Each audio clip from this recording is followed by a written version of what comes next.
আমার হাতে ধনেপাতা দিয়ে কি ভাবছো, ঝোলে দিব না? একবার এইভাবে বেটে খেলে এর স্বাদ মুখে লেগেই থাকবে। তো চলো শুরু করা যাক। প্রথমেই কড়াই বসিয়ে তেল গরম করে কিছুটা মাছ ভেজে তুলবো।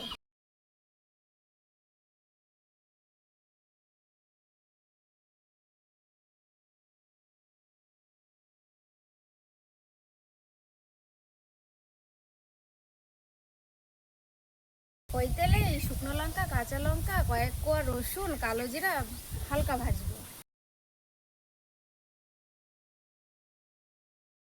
হালকা ভাজা হলে ধনেপাতা স্বাদ মতো নুন দিয়ে ভাজবো যতক্ষণ না জল শুকোবে।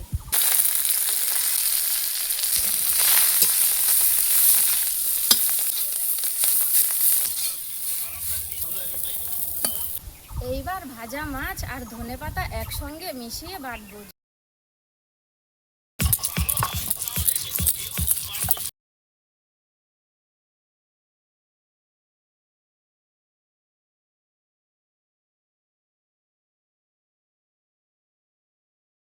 এবার গরম ভাতে সার্ভ করব।